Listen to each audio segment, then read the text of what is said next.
नमस्कार, आप देख रहे हैं आवाज आपका और आपके साथ है MS परदेसी। आइए आपको लिए चलते हैं सीधे रंगभूमि मैदान को प्रमंडलीय स्तर पर भरने का काम करेंगे। अपने हुंकार तो हम प्रदेश में भी आंदोलन करेंगे। 254 साल पुराना पूर्णिया जिला और सीमांचल का क्षेत्र आज भी विकास के दृष्टिकोण से बहुत ही पिछड़ा है।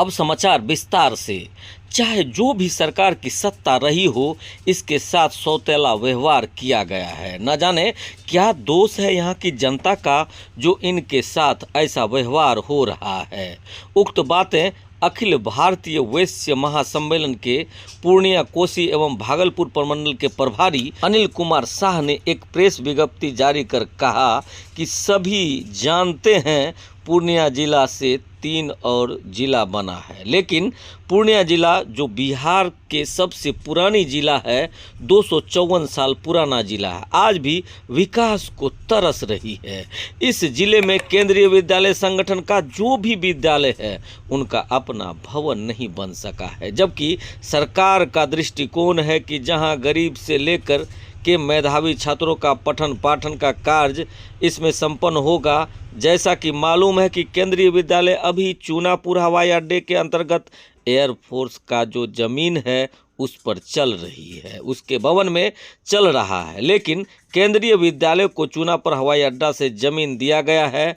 नहीं उसका रजिस्ट्रेशन हो रहा है और ना ही उक्त जमीन पर भवन बन रही है। चूँकि भवन बनाने के लिए पैसा आ चुका है, लेकिन जमीन का रजिस्ट्रेशन नहीं होने की वजह से अभी तक ये कार्य अंधेर बुन में पड़ा हुआ है। तो किन कारणों से यह काम नहीं हो रहा है। दूसरी बात, यहाँ से एयरपोर्ट के लिए PM पैकेज दिए जाने के बावजूद भी 8 वर्ष पहले PM पैकेज 15 के द्वारा राशि उपलब्ध कराया गया, उनके बावजूद भी यहाँ से हवाई सेवा का लाभ सीमांचल की जनता नहीं मिल पा रही है या नहीं ले पा रही है। जबकि यहाँ पूर्णिया जिला से आप सहरसा, कटिहार, पूर्णिया, मुंगेर, बेगूसराय, खगड़िया, किशनगंज, अररिया सारे जिले के लोग प्रभावित हो रहे हैं। और अगर यहाँ से हवाई सेवा शुरू होता है तो बिहार सरकार को इसका GST मिलेगा, साथ में 9 जुलाई का व्यवसाय व्यापार बढ़ेगा। GST आज दूसरे राज्यों को मिल रहा है, उसका लाभ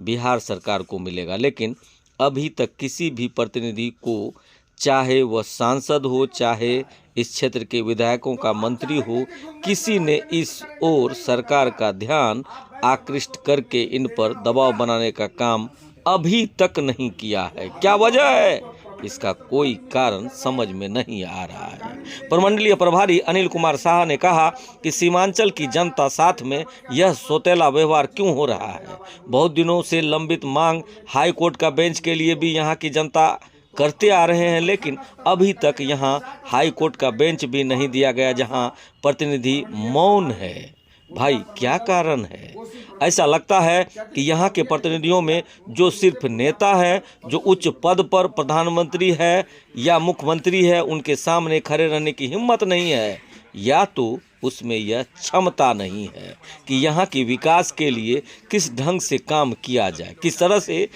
इन सब के लिए आवाज़ उठाया जाए या काम को किस तरीके से प्रगति पर लाया जाए। इसके लिए उनके पास जो है वो सही सोच नहीं है। ऐसे में मेरा मानना है कि मैं आज मीडिया के माध्यम से इन सारी बातों को सरकार तक पहुंचाना चाहता हूं और यह मांग करना चाहता हूं कि बच्चों का भविष्य को देखते हुए, सीमांचल के अंतर्गत पूर्णिया जिला के बच्चों का भविष्य को देखते हुए यहाँ केंद्रीय विद्यालय के लिए जो भवन निर्माण में या उनका विद्यालय अपने भवन में चलने के लिए उनके लिए आवश्यक कार्रवाई प्रतिनिधि करे। हवाई सेवा शुरू करने के लिए लोकसभा चुनाव से पहले जो है कि यहाँ से हवाई सेवा शुरू हो, ताकि यहाँ की जनता को यह लाभ मिल सके। यहाँ के बच्चों को अगर बाहर जाना हो या यहाँ के बीमार लोगों को अगर बाहर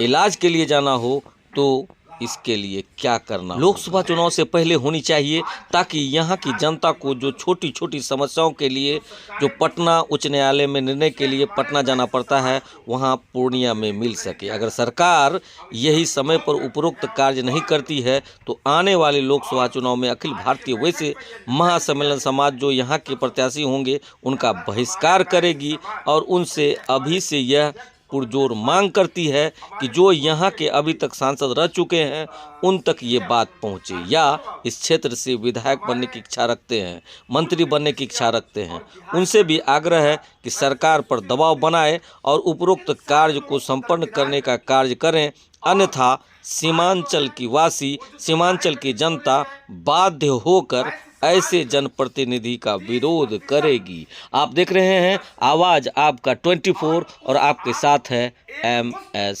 परदेसी। जो भी पार्टियां सरकार बना रही है, एक मुश्त वैश्य समाज का वोट लेती है,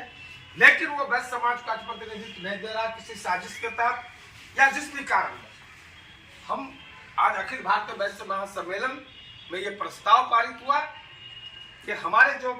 अध्यक्ष है पवन जायसवाल जी, हमारे पूर्व डिप्टी सीएम जो तारकिशोर बाबू, हमारे जो पूर्व डिप्टी सीएम है सुशील कुमार मोदी जी, अगर इन और भी बहुत सारे हमारे नेता हैं, मंचन केसरी साहब हैं, दिलीप जायसवाल जी विधान पार्षद हैं, तो इतने दिनों से जो हमारा वैश्य समाज किसी दल के साथ और हम एक मुश्त वोट देते हैं और हमारा प्रतिनिधित्व नहीं होगा, अगर जरूरत पड़ी हम घोर विरोध करते हैं तो वैश्य समाज अपना एक अलग पार्टी भी बनाएगा वैश्य समाज के नाम पर। और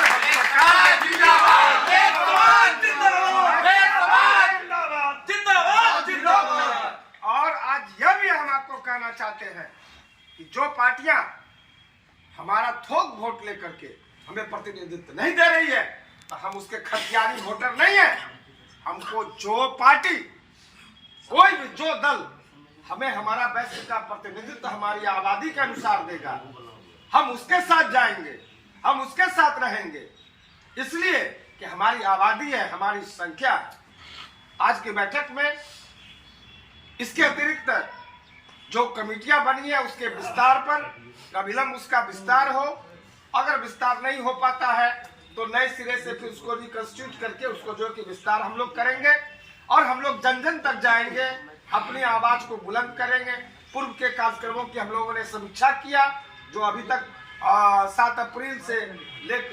2023 से लेकर अभी तक जो अखिल भारतीय वैश्य महासम्मेलन ने जो अपना कार्यक्रम किया उसका जो हम लोग समीक्षा किए, सारे गत बैठक की हम लोगों ने संतुष्टि किया और मुख्य रूप से हम लोग अपने संगठन को विस्तार करने के लिए और हम अपनी वैश्य समाज की आवाज को बुलंद करने के लिए आज हमारे अभिभावक डॉक्टर के गुप्ता साहब के मार्गदर्शन में और जो हम लोग इस चीज को जन जन तक उठाने का काम करेंगे। अगर ये सरकार, ये पार्टियां नहीं चेतेगी तो हम सड़क से संसद तक हम आंदोलन